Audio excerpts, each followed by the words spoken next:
दोस्तों, मेरा नाम है अजीत सिंह और पैसा बाजार हब में आप सभी का स्वागत है। आज हम बात करने वाले हैं पीएफसी और आरईसी के मर्जर के बारे में। ये अब तक की सबसे बड़ा पीएसयू एनबीएफसी अपडेट है। सबसे पहले जानेंगे करंट स्ट्रक्चर के बारे में। इस मर्जर के बाद क्या स्ट्रेटेजिक ऑब्जेक्टिव होंगे कंपनी के और क्यों ये मर्जर इम्पोर्टेंट है। तो बिग अनाउंसमेंट आई है। डेट है 6 फरवरी 2026 को। डिसीजन क्या हुआ है, पीएफसी के बोर्ड ने प्रिंसिपल अप्रूवल दिया है मर्जर के लिए आरईसी के साथ। इससे पहले क्लियरेंस चाहिए होती है कैबिनेट कमेटी इकोनॉमिक अफेयर्स की, तो अप्रूवल मिल चुका है वहां से। बजट में बात की गई थी पीएफसी और आरईसी के जो फाइनेंशियल रिस्ट्रक्चर की, तो वो यही है।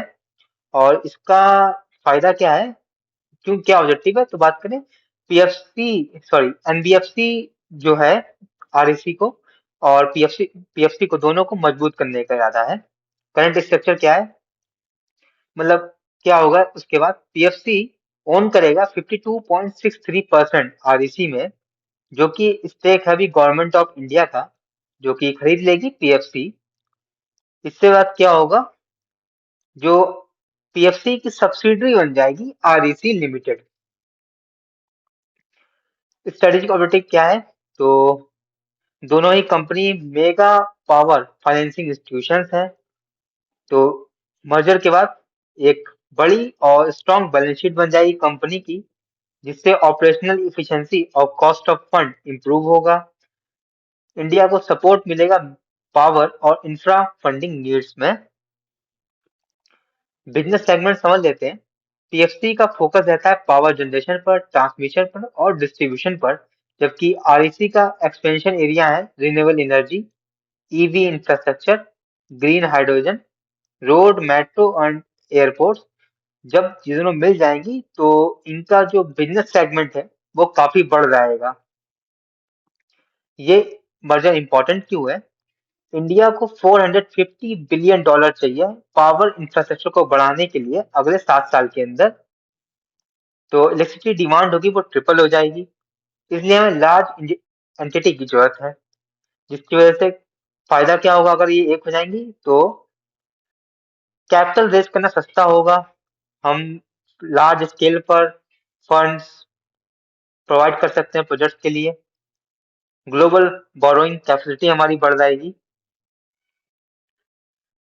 मर्जर के बाद क्या होगा, पीएफसी पेरेंट एंटिटी बन जाएगी और पीएफसी को कंट्रोल करेगी गवर्नमेंट और आरईसी को कंट्रोल करेगी पीएफसी। तो रहेगी दोनों ही एनबीएफसी। तो ये होगा कैसे, शेयर स्वैपिंग पेंडिंग अभी, मतलब अभी कोई भी पेमेंट या फिर कुछ नहीं हुआ है, केवल ये प्रपोजल आया है अभी। इसके ऊपर अभी ड्राफ्ट वगैरह चीजें बनेंगी। अभी 47% पब्लिक होल्ड करती है। Domestic institution holding share holder अभी आरईसी के हैं। पीएफसी नए शेयर इशू करेगी आरईसी के शेयर होल्डर्स को और स्वैप रेशियो अनाउंस होगा जल्दी। मार्केट का क्या व्यू है, तो पॉजिटिव देखना है अभी। शॉर्ट टर्म में थोड़ी वॉल्टिलिटी पॉसिबल है। स्वैप रेशियो में अभी अनसर्टेनिटी बनी हुई है।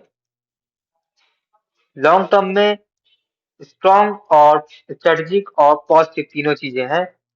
फाइनल टेक अवे लें तो आरईसी और पीएफसी मिल के मर्जर जाएगा, जिसके बाद इंडिया लार्जेस्ट पावर एनबीएफसी बन जाएगी पीएफसी। तो ये वीडियो हमारी सिर्फ और सिर्फ एजुकेशनल पर्पज से थी, कोई भी बाई सेल की रिकमेंडेशन नहीं थी। कोई भी निवेश करने से पहले अपने वित्त सलाहकार से बात करें। धन्यवाद।